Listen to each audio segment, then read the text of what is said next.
Happy Valentine's Day to you, friends. And I figured since it is Valentine's Day, let's have some fun with the holiday and let's talk about freaking Dragon Age characters that we freaking want to take out to dinner. You know, let's just talk about it. Because we've all thought about it, now let's just actually talk about it. So in this video, I'm going to list the top Dragon Age characters that I would love to take to dinner, and at the end I'll do a quick little bonus round and mention the top characters that I would not want to take to dinner, for obvious reasons. This list is in no particular order, and for those of you who have not played any of the Dragon Age titles, what are you doing with your life? And beware of light spoilers within.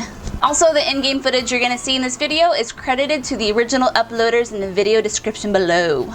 Let's do this. The first Dragon Age character I would love to take to a dinner with me would be Morrigan. Now, if we're going to be honest, I do not think Morrigan would be the nicest, warmest, or friendliest companion to have for an intimate, candlelit dinner. In fact, I'm pretty sure she would laugh, scoff, and chastise every single thing that came out of my mouth. And from a romantic perspective anyway, she's not my type. I like him a little more red-headed and naive.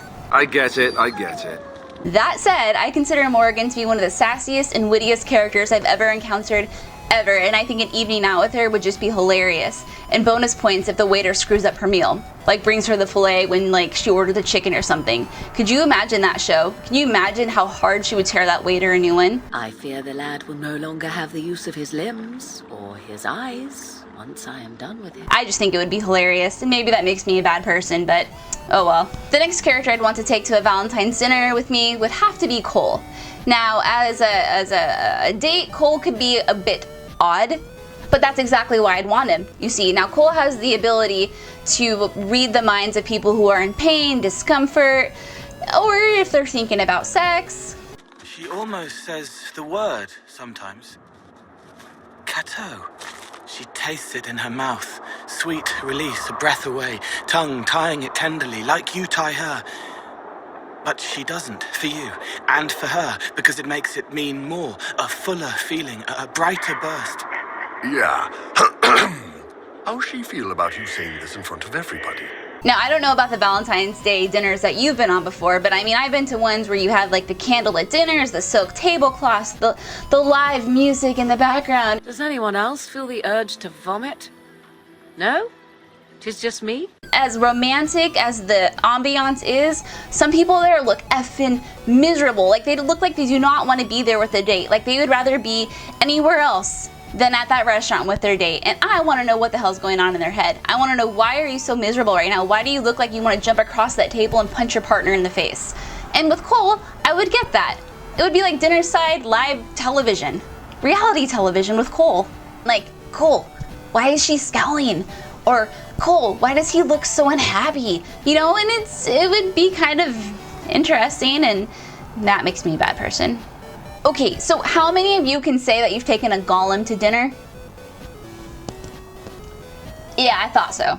Think of the comped meals you'd get. Think of the stairs. Think of the constant gravel dropping in your food. Yeah.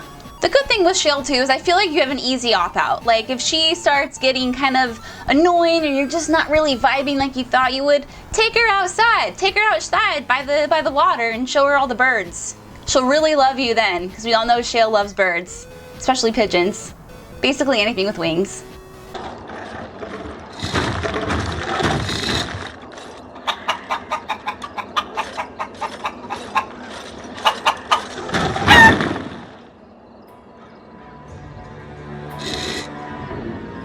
Have to extend an invite to my dear friend Oghren. You there. Hi, you. I've been watching you. Where can I get some sauce for that rump roast?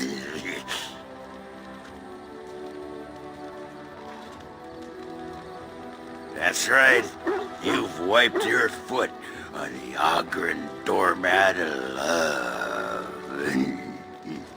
Go and make yourself ready, woman. I'll be right there to see to it.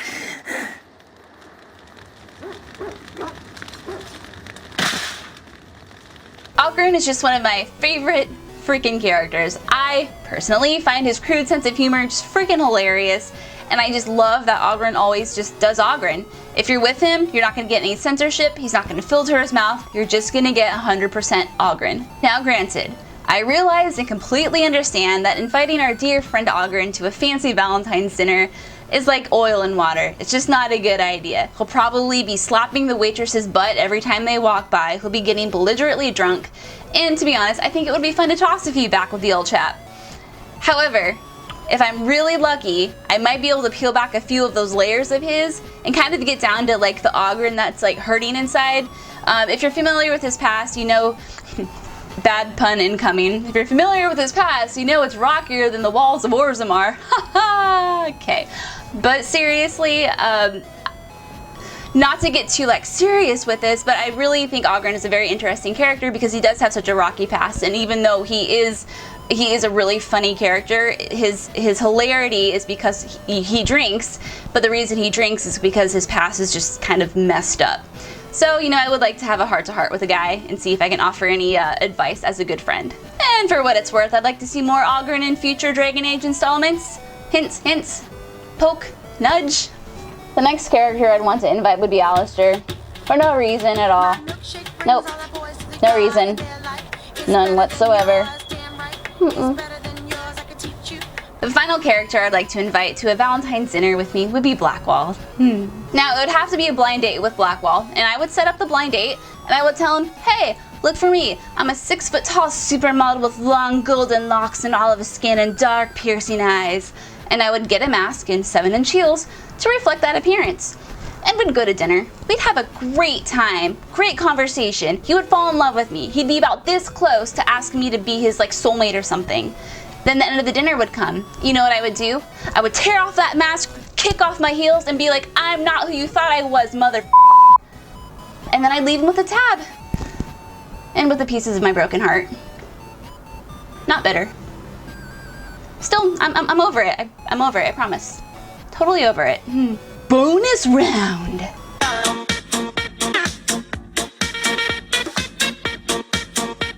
Here are 3 characters that I would absolutely not take with me to Valentine's Day dinner for any reason whatsoever. You could not bribe me enough to take these characters with me.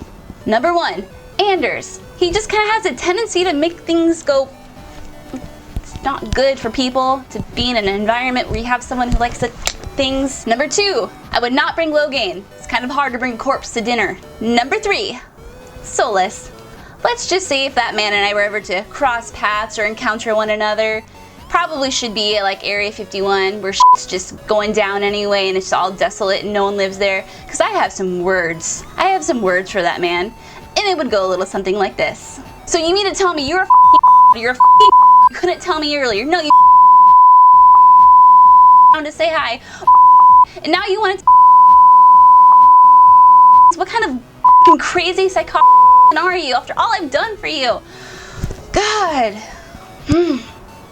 Well, friends, that is my list of the characters I would bring with me to Valentine's Day dinner and the characters I would not bring with me to dinner for obvious reasons. Let me know which characters you would bring and which ones you would avoid at all costs. And thanks for watching. Hope you have a good day.